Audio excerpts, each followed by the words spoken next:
would you say that in order to get along with the horse, it's a requirement that you and the horse be friends? So what I mean by that, like I can think of a couple of horses in my past, one mare in particular.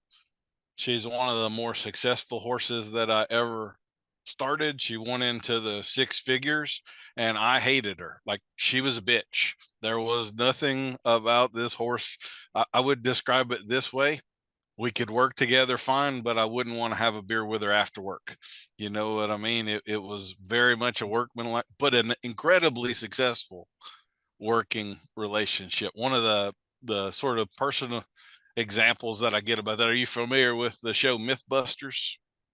Those two Yeah, guys yeah. on they didn't get along at all on a personal level. Like in the 13 years I think that show went, or 8 or whatever it was, they never went out to dinner together after work or whatever. They had a lot of conflict, but they were very the conflict led to a very productive relationship in which they accomplished a lot and outside of the realm of what either of them could have done alone. But personally, they were oil and water. They didn't. There wasn't a friendship there, but the Mhm. working relationship still worked. And as I kind of think of, you and I were having a conversation about the changing in genetics over the years and stuff. I think a lot of the old style horses were much more that way. They weren't personable at all. It was much more a working relationship. And as we have bred horses through the years, we've come up with a much more biddable, personable type of a horse. I'm rambling a little bit right now, but I guess the original question stands. Do you think you have to be friends with a horse in order for things to go, or can you agree to disagree and still make it work, so to speak? I think that depends on you. I think that depends on the person.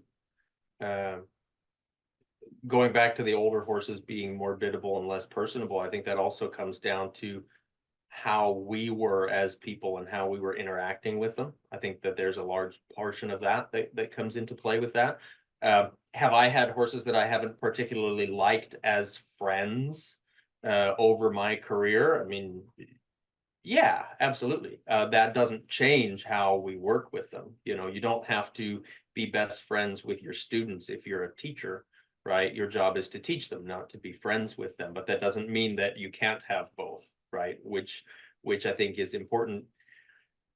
To me, I think a horse will always work more for you if they feel appreciated. And if you would say that that's what makes a friend in the horse-human relationship is feeling appreciated, then yes, I think that's important. But I think it's up to the human to have the maturity to be able to say, I don't particularly care for that, but this is the work that we need to do. This is the education that we need to have.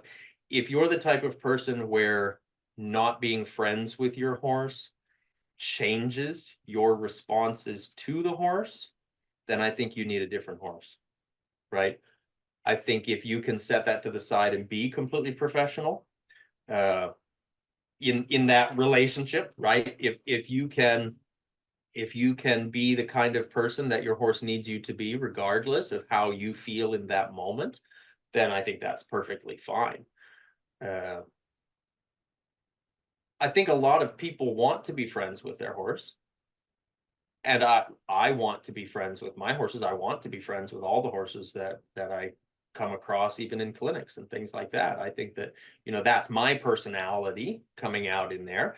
That's not saying that the horse needs that. The horse probably wouldn't walk out of the arena saying, "Oh, geez, I don't really think he liked me."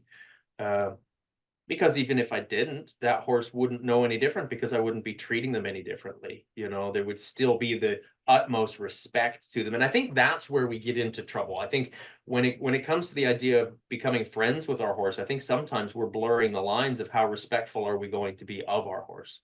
I think that's really to me, that's where that question ultimately ends up going is, can you respect your horse for who he is? And does that mean you're friends? Well, I don't know. Like you said about the hosts of Mythbusters, it seemed to be pretty clear that they respected each other as co-workers and they didn't have to be best friends, you know. So I would say that I agree with everything that you just said. I would say it also poses a flip side to the coin, because you and I both know a lot of people who have a very friendly relationship with their horse and a fairly poor working relationship with their horse, which would indicate that the friendship part of it is not the magic sauce Right. that makes the working part Balance. of it Mhm. work. Yeah, Um, it's out of balance. Yeah. and I would say, like, once again, I think you and I both know some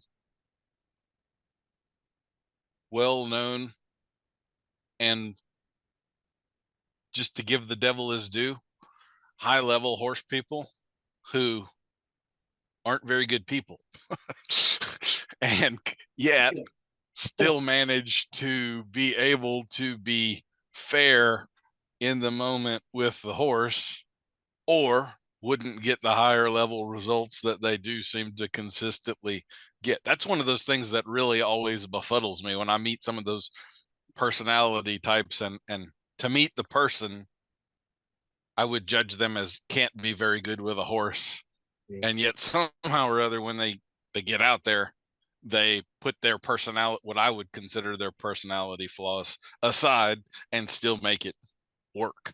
Mhm. So that to me brings up this sort of trend of connection Mhm. that we've got going right now. I think it's misguided, and I definitely understand that it is what most people seek. I would also say that I've always, this is going to be anthropomorphism, but I've always viewed handling a horse as kind of a parent-child relationship. And as the saying goes, if you try to be best friends with your kids, you end up raising your grandkids. So you're Mm. not really there to be their friend, you're there to be their parent. And I kind of view the horse thing a little bit the same way. With regard to the structure we were talking about earlier, I would pretty much agree with Mark. I think in the end, my horses they definitely wind up on the more structured end of that scale. Mhm. 7 or an 8, maybe something like that. I tend to be a lot more structured in the beginning of that relationship and setting up the boundaries and the ground rules. And then once that's established, I relax a little bit more. And if things get too out of whack, it's not hard to bring the structure back in, and so forth. And, Right. so I don't know that's a consistent one number answer for me. I would say it varies in the stage of training and with the personality of the horse. There are horses that you kind of got to bring them down a notch a little bit from time to time and reestablish things. And there's other horses that you're constantly trying to build confidence in, and you cannot in any way ever do something that might take that away, or it'll take you months to recover Mhm. from that bad 5 minutes. So Yeah, absolutely. And that uh, that reminds me kind of that expression that, you treat your kids at home as if you were in public, and then you treat them in public as if you were at home, and then you'll never not like your kids, right?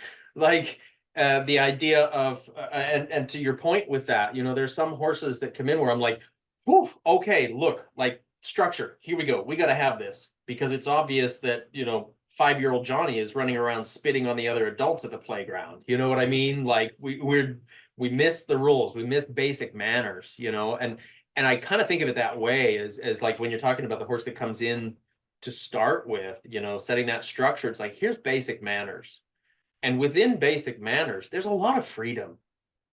Within clearly defined structure, there's a lot of freedom of expression and freedom of interaction and things like that. And it's the lack of clarity.